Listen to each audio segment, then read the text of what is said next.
Yap, ini dia IHSG. Kalau teman-teman ngikutin IG Live kemarin, aku ada jelasin petanya IHSG itu kemana. Dan ini udah 2 hari berturut-turut itu sesuai dengan perkiraan, sesuai dengan ekspektasi.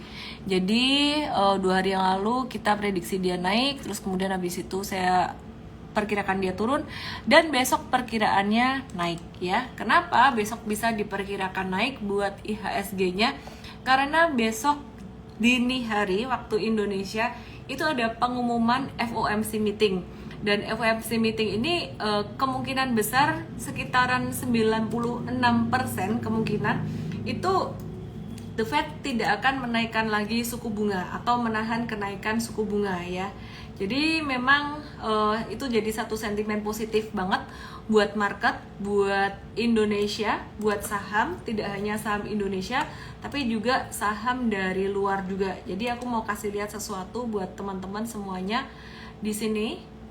Bentar ya, aku mau kasih lihat satu gambar. Aku mau kasih lihat satu gambar di sini.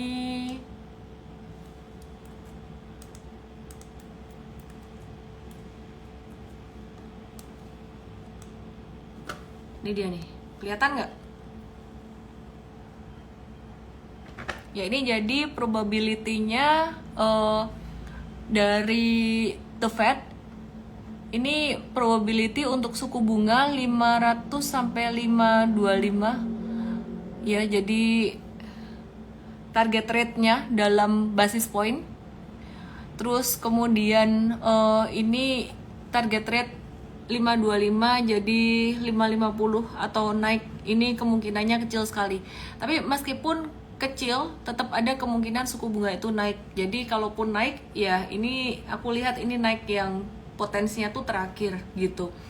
Terus inflasi Amerika udah turun, kemarin pasar tenaga kerjanya juga nggak begitu bagus, artinya banyak pengangguran, dan itu membuat The Fed bisa menahan suku bunga. Jadi data-datanya udah inline semua untuk menahan suku bunga gitu. Nah teman-teman semuanya, sebelum saya bahas sektor pulp and paper yang sebenarnya udah kita antisipasi beberapa waktu yang lalu, dan di M-Trade juga udah cuan ya, kalau di M-Trade dikasih tahu detail untuk beli jualnya gimana. Aku mau review dulu untuk saham-saham big caps saat ini yang menjadi penggerak market ya. Jadi big caps penggerak market, big caps banking masih perlu aku bahas nggak? Kayaknya nggak perlu aku bahas lagi nih. Banking kita bahas di morning briefing besok ya. Nah aku mau bahas yang non banking, yang big caps tapi non banking dan berpotensi menjadi penggerak market. Ya, jadi perhatian market tuh lagi tertuju pada saham-saham yang emiten yang peka dengan suku bunga. Beberapa emiten yang peka dengan suku bunga itu sensitif sekali sih. Sensitif bukan peka ya, sensitif dengan suku bunga adalah sektor perbankan sebenarnya. Cuman 4 perbankan besar ini udah terlalu kuat gitu. Jadi kita lebih ngelihat ke perbankan yang lebih second liner dan third linernya. Terus kemudian yang sensitif dengan suku bunga lagi itu dari sektor teknologi dan kemudian dari sektor properti gitu. Nah, aku mau bahas yang teknologinya dulu karena masih nyambung dengan apa yang tadi aku mention, saham-saham yang menjadi penggerak indeks gitu. Dan ini ada GoTo yang lumayan mempengaruhi indeks. Naik turunnya dia itu sangat mempengaruhi indeks banget karena market cap-nya lumayan gede. Nah, GoTo ini sempat naik tinggi pas dia diumumkan atau ada rebalancing masuk ke MSCI. Terus kemudian abis itu gerakannya juga nggak terlalu signifikan, tidak ada tanda-tanda akumulasi yang signifikan naiknya dari GoTo. Terus teman-teman bisa perhatikan di sini, ini agak-agak turun di sini. Jadi memang banyak investor tuh, masih banyak investor gede yang masih mau buang barang gitu. Tapi ada rencana GoTo ini ada perubahan kepemimpinan sehingga kemungkinan di bawah Pak Patrick Waluyo mungkin akan jadi satu sentimen yang lebih bagus buat pergerakan harga sahamnya dan juga buat perusahaan itu sendiri. Nah, kita juga mau bahas big caps yang lainnya yang memberikan pengaruh besar buat pergerakan IHSG, penghitungan IHSG. Yang ini dari non teknologi, non banking, non consumer good, yaitu dari sektor komoditi batubara, Bian. Apalagi Bian? Apalagi kalau bukan Bian ya, dari batubara yang big caps. Ya, jadi meskipun bid overnya dia nggak tebel, tapi dia sangat mempengaruhi sekali pergerakan indeks karena harga sahamnya yang cukup mahal juga gitu. Jadi kalau dikali dengan total saham yang beredarnya, tetap mempengaruhi pergerakan indeks. Hari ini turun 2,48%, Bian masih bisa turun lagi sampai 14.525. Kalaupun dia naik, seandainya terjadi anomali dari chart, dia bukannya turun malah naik, itu bukan untuk masuk tapi untuk exit atau keluar buat kalian yang nyangkut di atas. Kenapa alasannya? Just technical reason aja, ngebaca chart aja. Nah ini Unilever dalam jangka pendek ini dia turunnya gimana? Ini termasuk salah satu big caps juga yang menjadi penggerak indeks juga ya. Jadi kalau aku tarik satu garis, aku hubungin yang ini di bawah dan yang di sini. Ini sempat breakdown dikit ya, harusnya nggak valid sih. Tapi aku coba tarik garis ini untuk menunjukkan bahwa sekarang dia lagi ketahan di support dan juga ketahan di MA 100-nya. Terus kalau misalkan garisnya aku adjust di sini, ya ini jangka pendeknya dia udah agak-agak breakdown. Jadi garis yang tadi yang pertama aku gambar itu mewakili kayak MA 100-nya, yang ini kayak mewakili MA 20-nya gitu ya. Jadi teman-teman, ini jangka pendeknya dia agak-agak breakdown, tapi untuk jangka panjangnya Unilever ini justru malah menunjukkan satu pattern bullish reversal yang tadi pagi aku ada bahas di morning briefing and trade gitu. Oke, terus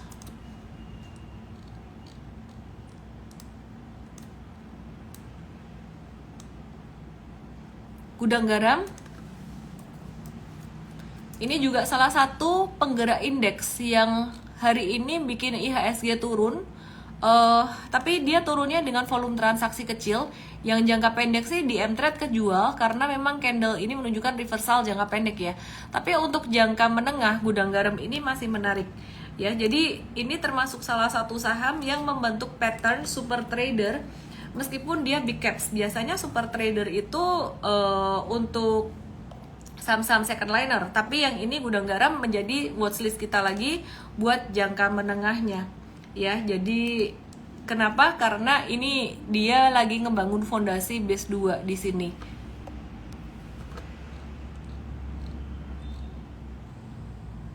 Bentar ya.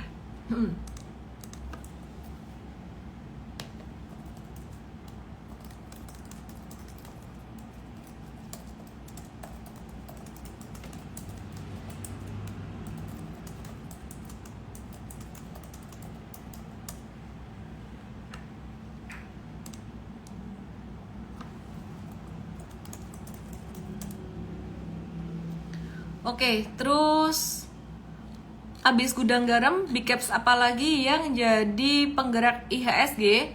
BBNI ya. Jadi dari 4 saham big banks, aku bahas BBNI aja. BBNI ini gerakannya lumayan volatile untuk saham big banks. Jadi perhatikan, ini naik turunnya tuh bagus banget. Artinya apa? Signifikan. Jadi kalau mau di tradingin buat jangka pendek pun bisa. Beberapa waktu kemarin di pertengahan Mei itu di 8750-an, terus kemudian nggak lama di Juni itu naik 9300. Artinya kalau buat swing trading dia ada jarak sekitar 6,59% ya. Jadi sekitar 6,59%. Terus 6,59% di sini ini gimana, dia bakalan jatuh lagi gak sampai ke 8725? Perkiraan aku enggak, perkiraan aku dia turun itu ke support cuman sekitaran angka ini aja. Jadi hari ini turun, besok kemungkinan besar dia naik. Kenapa? Karena the Fed dia lagi menahan kenaikan suku bunga gitu ya. Jadi ada potensi menahan kenaikan suku bunga dan itu menjadi sentimen positif buat BBNI. Meli LV BBNI tahu gitu jual di 9.300, tahu gitu. Jadi ini merupakan self talk yang seringkali dihadapi atau dimiliki oleh para trader, investor atau siapapun yang ada di market. Tahu gitu, aku beli banyak dulu BBCA, BBRI, BBNI di 2020 Maret. Tahu gitu, tak jual semuanya asetku yang lain. Tahu gitu, aku beli semuanya pakai utang, pakai margin. Nggak separah itu sih. Cuman sempat memang kata tahu gitu itu sempat terbersit dalam diri saya juga gitu. Jadi waktu itu saya sempat kepikiran saham-saham di portfolio saya yang tumbuhnya lumayan signifikan. Contohnya saham-saham big banks dan saham lain ya sekarang mostly udah mulai tumbuh lumayan. Saya mikirnya tahu gitu aku beli banyakan ya dulu gitu. Dan tahu gitu yang lainnya. Cuman satu hal yang kita perlu sadari adalah kita nggak bisa kayak gitu. Di market itu kesempatan selalu ada tiap hari. Yang kita bisa lakukan adalah gimana kita mengantisipasi atau prepare untuk ke depan. Salah satu sifat atau karakter yang dimiliki oleh seorang trader dan investor yang berhasil adalah karakter let go dan mensyukuri apa yang kita udah dapat. Caranya gimana supaya profit yang kita dapatkan tuh efektif? Saya nggak bilang optimal, karena kalau kata optimal tuh kayak digas-gasin, dipol-pol nih bahasa Jawanya. Supaya profit kita efektif di market, nggak terlalu sedikit yang membuat kita merasa kurang, atau terlalu banyak yang membuat kita menjadi serakah. Caranya adalah kita desain dulu di awal. Desain portfolio itu sangat penting sekali. Jadi kamu punya duit berapa? Start dari angka itu dulu. Start dari mindset bahwa aku akan masuk ke saham dengan duit dingin ini. Lupakan cuan, lupakan kerugian, lupakan untung, lupakan resiko.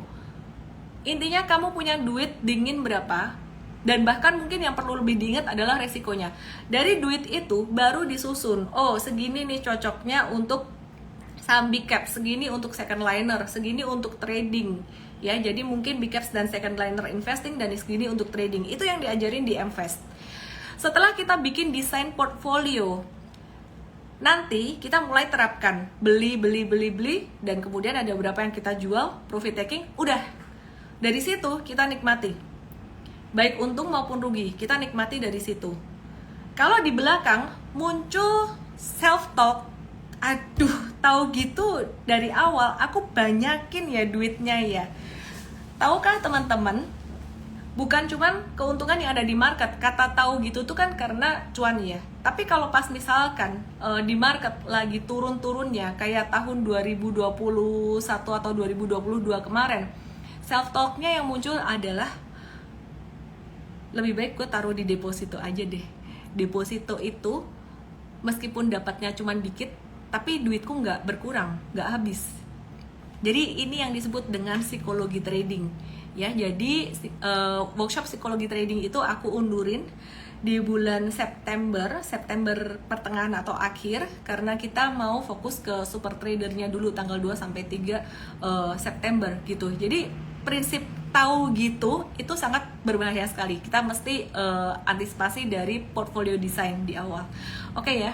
Oke, aku lanjut ya. Aku mau ngebahas sektor pulp and paper, dan pulp and paper ini aku nggak akan banyak-banyak bahas. Kenapa? Karena udah dibahas berkali-kali, dan di Mtrade itu udah dibahas sangat detail sekali untuk pulp and paper ini. Jadi sekarang malah udah cuan, udah berbunga, udah cuan ya.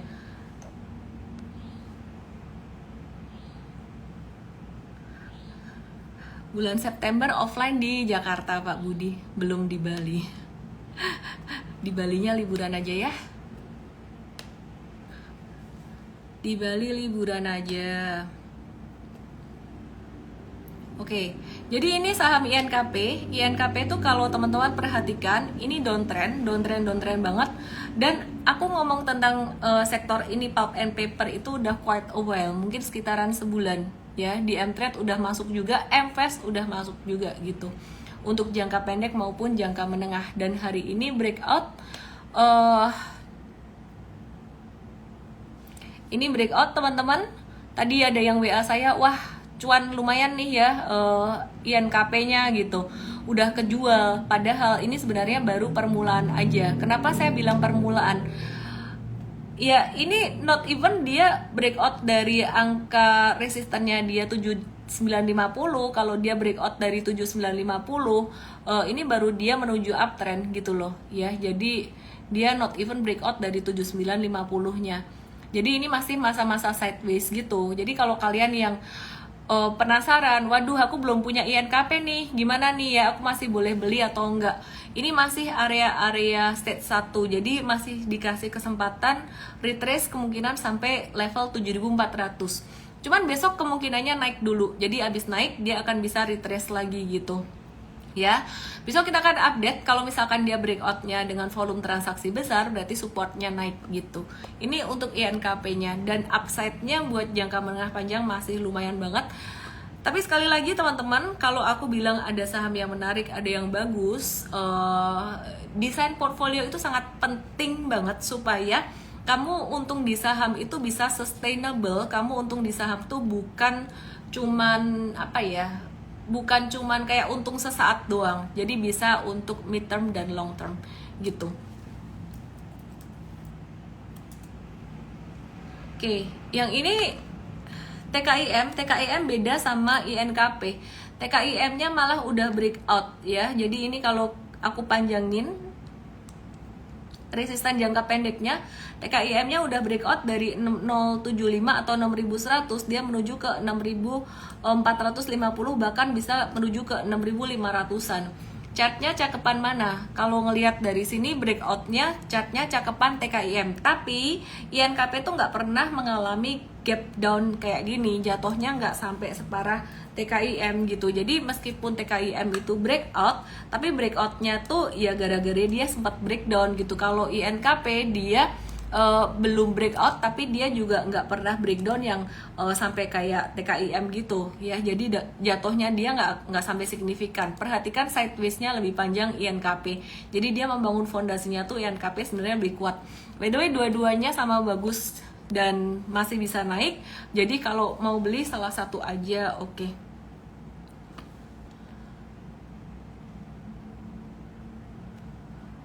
Ini ada yang bilang Giptial, psikologi trading, money management, baru analisis teknikal. Dulu di awal-awal banget aku berpikir metode itu nomor 1, analisis teknikal tuh nomor 1, fundamental nomor 1. Terus kemudian seiring berjalannya waktu, persepsiku bergeser. Jadi psikologi trading tuh nomor 1. Jadi mengendalikan emosi dan sebagainya itu nomor 1. Ternyata enggak. Ternyata yang nomor 1 adalah money management, dan itu yang aku sebut, aku ulang berkali-kali, portfolio design itu money management yang sangat penting sekali. Cuma tidak semua orang tahu gimana caranya mendesain satu portfolio, gimana caranya mau ngedesain portfolio, ngerti saham yang bagus aja nggak tahu, saham ini resikonya gimana nggak tahu gitu. Jadi di MFest kita ada satu pelatihan namanya desain portfolio design ya. Ini kita ada remind lagi untuk investors bisa nonton video itu dulu, yang nomor 1 paling harus ditonton. Dan jika bergabung dalam MFest Day 1 itu akan dikasih video itu, portfolio design. Kalau kalian nggak tahu tempatnya video portfolio design di mana, langsung aja WA tim coach kita, jadi tanya ya. Oke. Kemudian aku mau nanya kalau aku yang nanya siapa yang jawab. Oke, aku mau bahas sektor yang lain, yaitu sektor komoditas batu bara. Ya, ini Indi, saham Indi.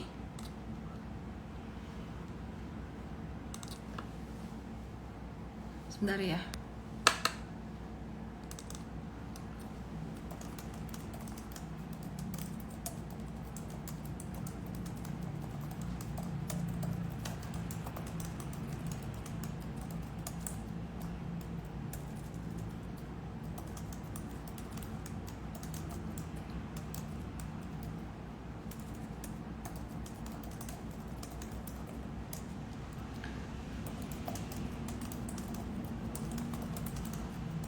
Sorry ya, aku lagi ngecekin Indi, beberapa datanya Indi tadi.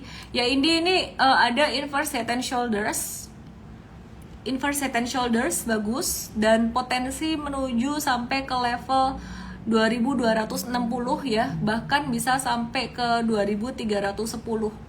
Jadi ini bagus. Jadi tadi MTrade udah masuk, cuman saham-saham sektor batu bara itu agak-agak volatile, so be very careful here. Terus ada saham batubara yang juga cukup aktif hari ini. Ada Adaro, dia berusaha breakout dari resistennya di angka 2250. Cuman kita ngelihat volumenya masih bagusan Indi, jadi kita masuk ke Indi tadi. Nah terus teman-teman, kalau Adaro naik, MDKA-nya kita cek naik atau enggak. Belum, tapi ada pattern yang cukup bagus di sini, maka efeknya kemana? Ke Saratoga, karena MDKA dan juga Adaro ini merupakan portfolio Saratoga ya. Jadi ini Saratoganya kemarin kita ada masuk juga di MTrade, ini potensi sampai ke level 1790. Dan aku senang banget kondisi saat ini tuh banyak banget chart yang patternnya bullish reversal. Jadi turun terus dia naik lagi, turun terus naik lagi, kayak gitu-gitu. Udah mulai muncul beberapa. INKP TKIM yang tadi aku bahas tuh merupakan contoh ya, salah duanya bukan salah satunya.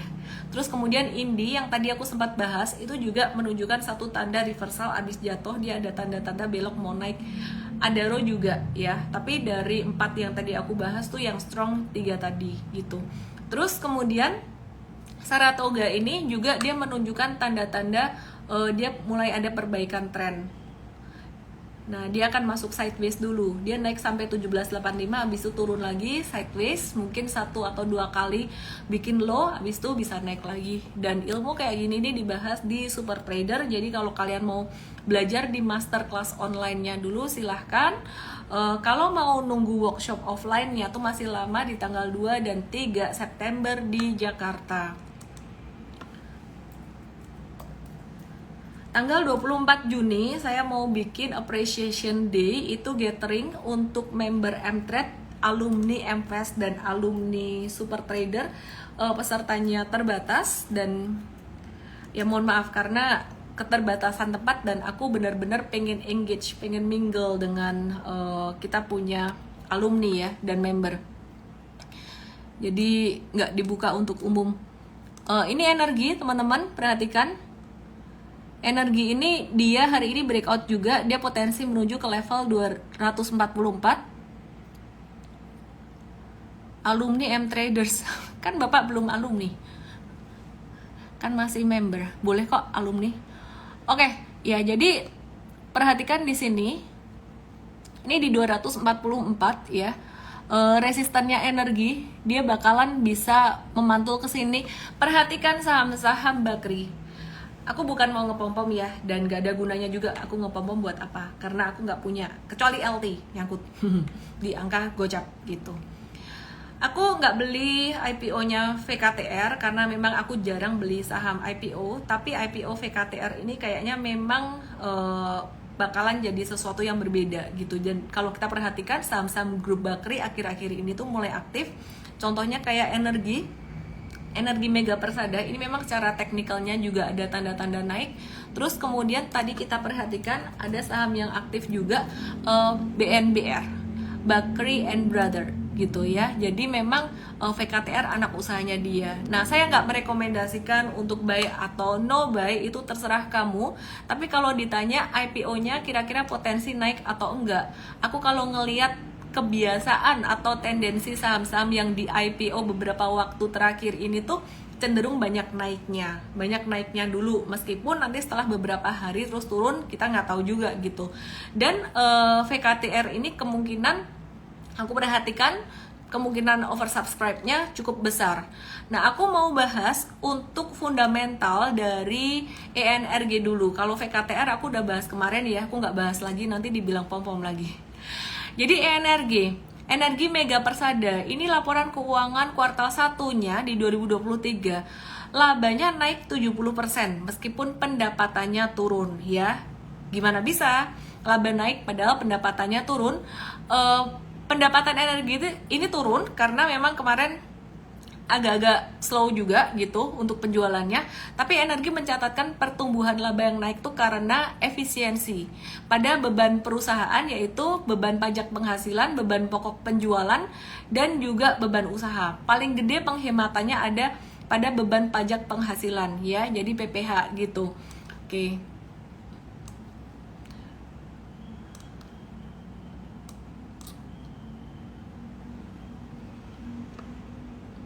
Aku mau bahas satu lagi emiten yang menarik banget. Masih ingat Bumi Resources ketika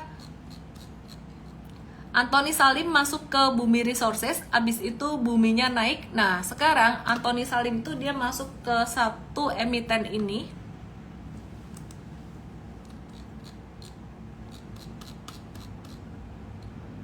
Ya, aku kasih lihat chartnya ya.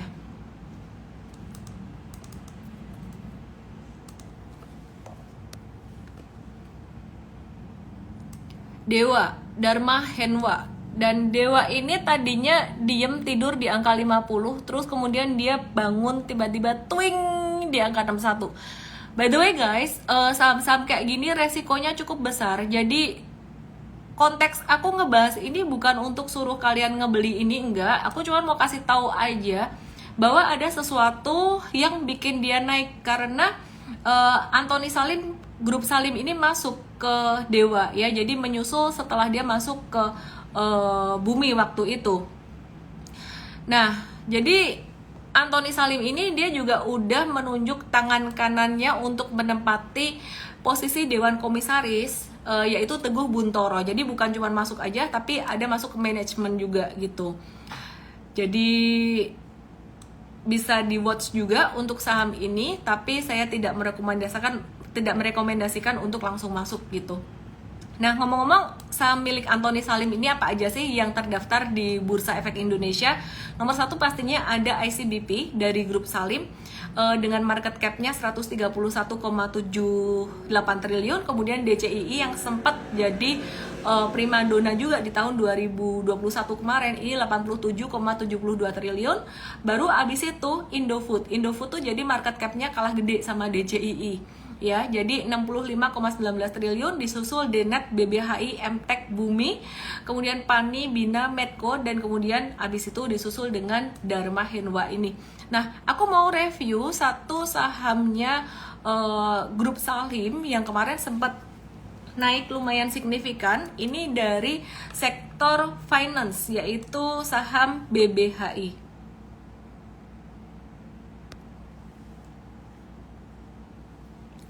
Ya, ini BBHI ya. BBHI itu kemarin sebenarnya trennya sempat jelek banget. Jadi saham-saham sektor teknologi, bank digital memang kemarin semua pada turun. Dan BBHI ini tiba-tiba aja dalam beberapa hari terakhir ini naiknya sangat signifikan sekali. Dan aku ngelihat ini dia membentuk pattern yang kayak Kyle, pattern J ini disebut dengan pattern scallop. Ini ada dibahas di workshop Super Trader juga. Kalau udah posisinya kayak gini nih, jangan dibeli dulu, biarin dia konsolidasi dulu. Jadi ini BBHI masuk dalam watchlist M-Trade, baik untuk trading jangka pendek maupun jangka menengah. Dan ini sangat menarik sekali, volume transaksinya naik tinggi gitu. Jadi ini sudah mengundang partisipasi retail. Jadi big money-nya ini sedang mengundang partisipasi retail. Lagi caper-caper biar retailnya masuk.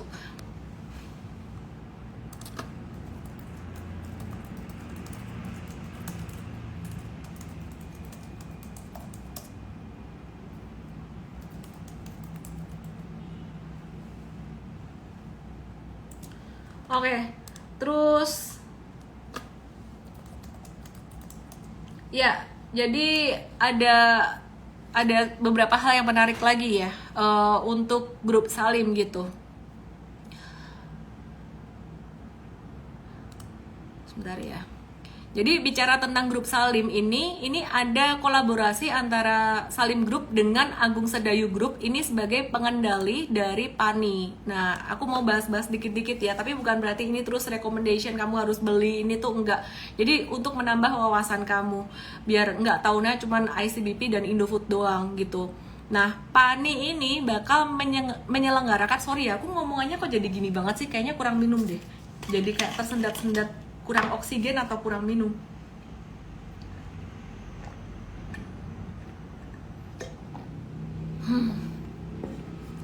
Semoga lebih lancar.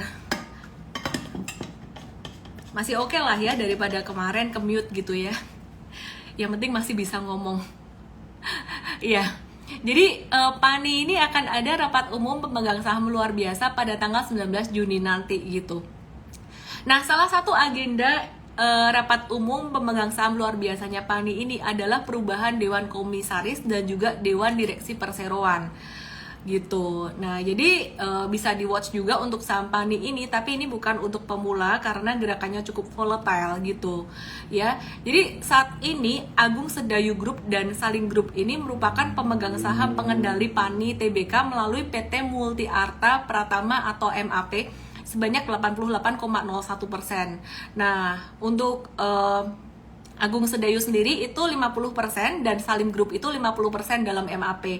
Jadi perkiraan untuk komposisi komisaris dan juga BOD-nya ini akan diisi orang-orang penting dari Agung Sedayu Group dan juga Salim Group dengan komposisi 50-50. So, manajemennya akan jadi lebih bagus gitu. Jadi aku akan coba cek saham PANI buat jadi variasi dikit biar teman-teman nggak ngertinya cuma TKI, MI, NKP yang aku udah bahas beberapa waktu yang lalu dan memang udah naik, jadi ya tinggal dinikmati aja, terutama member MTrade dan juga MVest yang kita sempat kasih tahu pas dia di bottom gitu. Untuk MVest-nya kan makin turun makin dibeli gitu. Anyway, aku mau bahas PANI di sini. Ya bener, kayaknya kurang minum. Antara kurang minum, kurang oksigen, atau kurang jalan-jalan. Kalau ngomongnya jadi tersendat-sendat seperti itu. Kurang hiburan. Oke. Jadi perhatikan, ini PANI itu dia naiknya lumayan signifikan beberapa bulan terakhir ya. Dan ini kena resisten 1900 dia. Ya, jadi dengan peningkatan volume transaksi seperti ini menjadi menarik untuk kita watch. Teknikalnya cukup menarik dan secara manajemen tadi ada dari Agung Sedayu Group dan juga Antoni Salim masuk. Jadi yang bikin menarik Antoni Salim, yang bikin menarik nih ya saham-saham dari Antoni Salim itu dia nggak cuman beli, tapi dia masukin orangnya dalam manajemen gitu. Kayak tadi dia di Dewa, dia ada masukin satu orang, siapa namanya, Teguh Buntoro sebagai komisaris independen gitu. Balik lagi ke PANI. PANI ini akan menjadi watchlist kita juga. Tapi bukan untuk pemula karena gerakannya ekor-ekornya lumayan tinggi ya. Jadi yang baru masuk saham, baru buka akun saham, sebaiknya watch dulu aja. Tapi saya percaya kalian udah banyak yang terbiasa cut loss atau ini ya ngatur money management. Ini bisa jadi salah satu watchlist yang kita akan lihat buy on weakness-nya sekitaran mungkin level 1500-an di sini. Ya, jadi MTrade akan watch untuk saham PANI ini dan kita akan infoin secara real time. Kalau beli sekarang boleh nggak? Kalau beli sekarang jangan dulu deh. Kenapa? Ini lagi di deket resistannya kuat banget. Dan aku paling hati-hati banget kalau beli saham di deket resisten gini. Kenapa? Resisten yang puncak-puncak tinggi, apalagi puncaknya tuh tajam.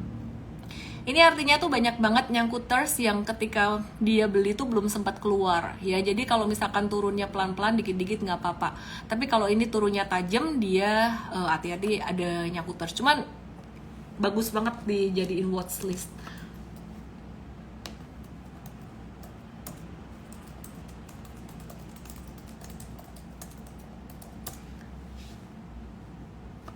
Nih ada yang bilang Michael Asia nyesek di IPO Maxi. Let me check Maxi kayak apa.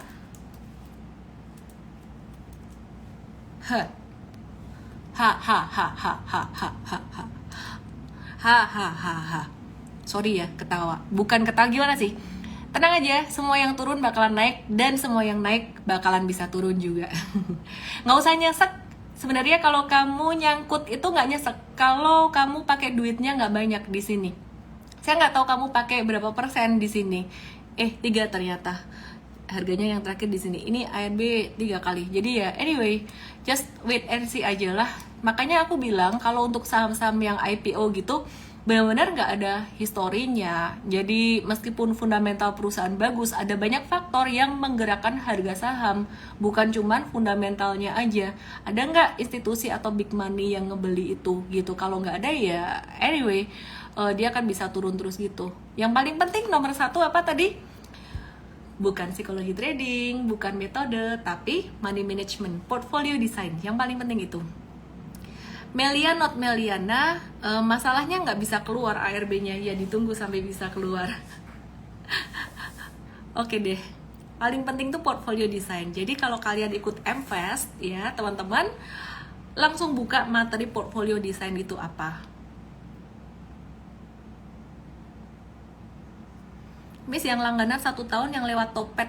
Kok lewat Topet sih? Jangan lewat Topet deh. URL Topet tuh harus benar-benar dari tim kita, dari WhatsApp. Hati-hati jangan sembarang masuk ke Topet ya, nanti kena tipu-tipu ya.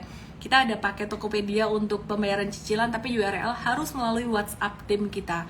Jadi WA atau DM saya aja kalau pengen tahu Mtrade, Mfast ataupun Super Trader. Oke, aku mau bahas yang lainnya. RZ Alfian, IHSG besok.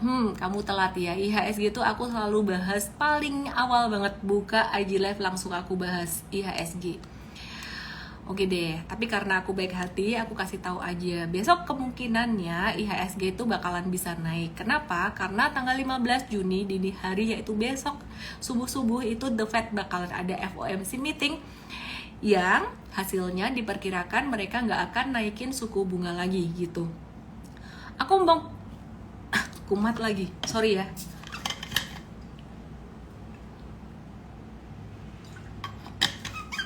Ini kayaknya beneran kurang jalan-jalan deh. Udah waktunya jalan-jalan ya. Aku mau bahas saham yang lain, tapi sebelumnya aku mau bahas untuk retail sales dulu. Retail sales di Indonesia di April kemarin itu turun dari 4,9 jadi 1,5 gitu. Tapi turunnya masih oke, masih normal-normal aja karena indeks keyakinan konsumen di Indonesia juga masih oke. Oke, terus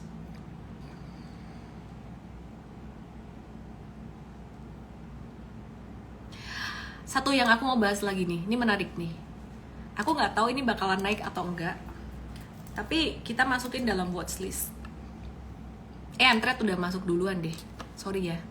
Makanya join Mtrade biar nggak telat. Ya, jadi Akra. Akra ini menarik. Kenapa? Karena dia tuh berkembang banget. Dulu kan taunya dia sebagai perusahaan distribusi ya. Nah, tapi Akra ini dia semakin berkembang di perusahaan sebagai perusahaan properti industrial dengan JP-nya atau Java Integrated Industrial and Port Estate. Kabarnya Presiden Jokowi bakalan mengunjungi JP ini.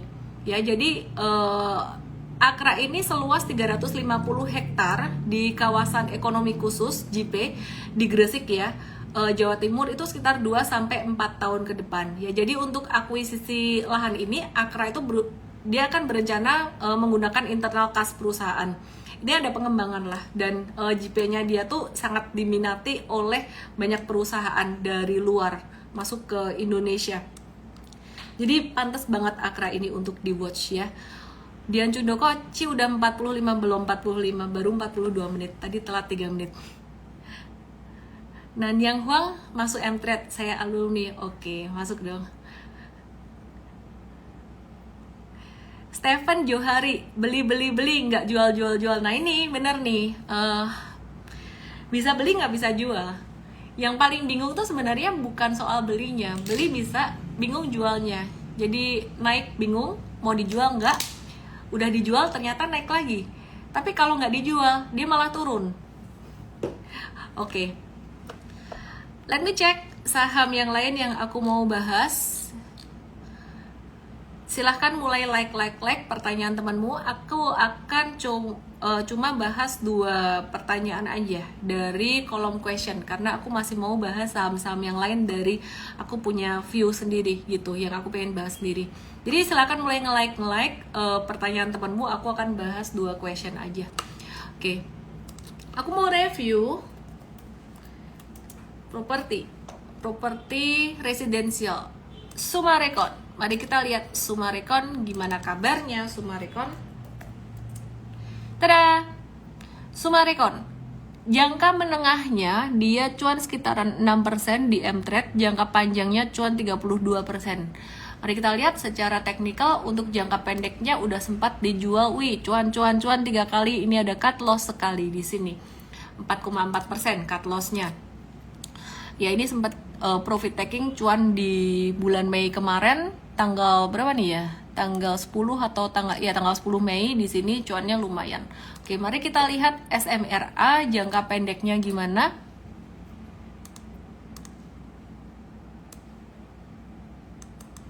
Oke, perhatikan di sini, ini lagi kena area support gitu, ketahan-tahan area support sekitaran level 675 dan dia potensi untuk naik sampai level 75 dalam rentang waktu pendek dan ini bagus banget, cakep volumenya di sini. Ya kalau saya salah, kalau cut loss ya kalau turun tinggal di cut loss aja. Kok enak sih ngomong turun tinggal di cut loss? Bukan duit kamu sih, makanya gampang tinggal di cut loss. Kalau mau trading emang gitu. Jadi mesti berani beli, berani jual, berani cut loss juga. Nah caranya gimana supaya berani? Start dari yang kecil dulu. Oke. Ini BSDE. BSDE ini kalau aku perhatikan, dia lagi membangun satu base atau satu fondasi yang baru. Jadi BSDE itu dia breakout dari sideways panjangnya tuh lama. Nih ya, perhatikan ya, BSDE itu sempat sideways tuh lama banget dari 2022 kemarin. Akhirnya dia breakout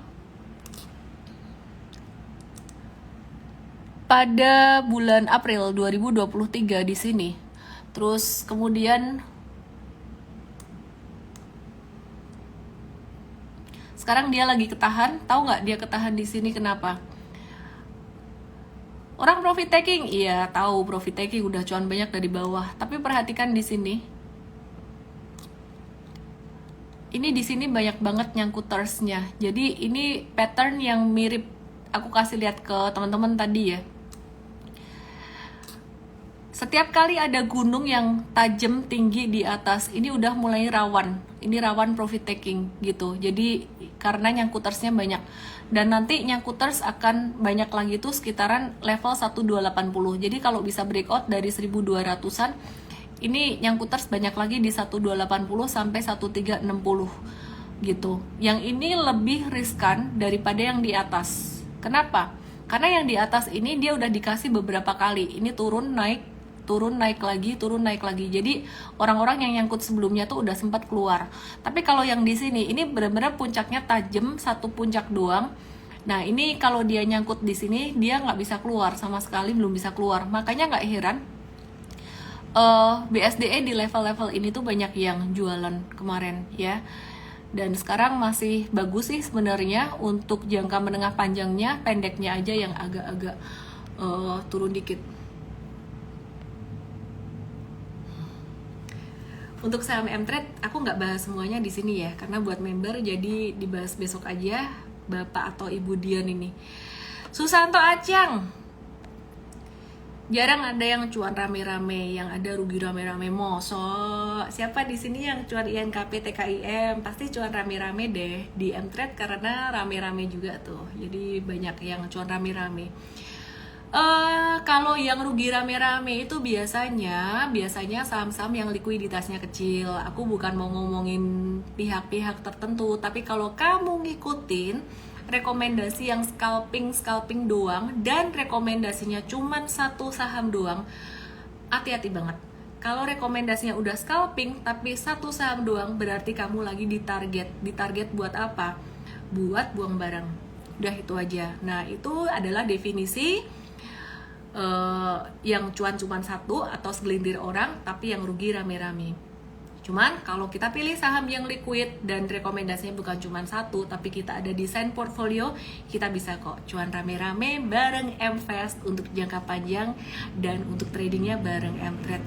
Semoga bermanfaat teman-teman. Weh, ini kemarin Miss cuan rame-rame BNGA Tugu ya.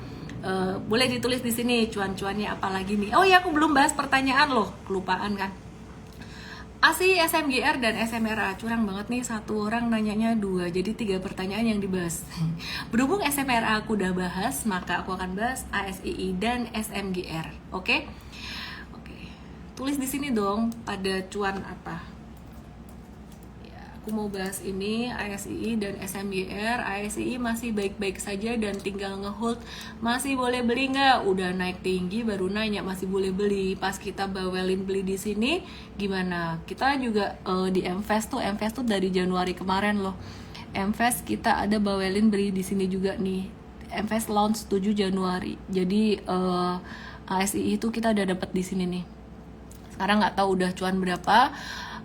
Teman-teman yang ikut MVest dari batch 1 mungkin bisa cerita deh gimana hasilnya. Oke? Thank you buat yang cerita cuan. Terus kemudian aku mau bahas SMGR dan aku mau ada satu pengumuman dulu buat teman-teman semuanya. Ini SMGR ini juga ada satu tanda reversal ya, bullish reversal. Detail aku bahas di morning briefing besok. Buat member dan alumni workshop Super Trader yang lagi nonton di sini, ditunggu pengumumannya besok. Aku nggak tahu, mungkin tadi udah diumumin di note di Stockpick, ada URL-nya. Kalian boleh isi form itu, tapi aku kasih tahu dulu, tidak semua peserta terpilih ya, tidak semua orang bisa hadir karena tempatnya nanti terbatas dan kita utamakan untuk member-member alumni-alumni yang memang berprestasi. Kita bikin appreciation day karena saya pengen belajar dan mendengar dari alumni-alumni kami, dari member-member kami, bagaimana mereka bisa berhasil. Nah, terus yang masih belajar gimana dong, yang masih belum cuan banyak gimana dong? Tenang aja, nanti kita akan bikinin gathering member dan juga gathering alumni buat mereka yang baru aja bergabung atau masih belajar belum ada cuan banyak, nanti kita akan bikinin juga, jadi ada gilirannya. Buat member, lihat pengumumannya di app ya, dan tolong diisi formnya, nanti kita pilih. Thank you semuanya, salam profit, selamat malam, sehat selalu ya. Thank you cerita cuannya. I'm happy. Bye.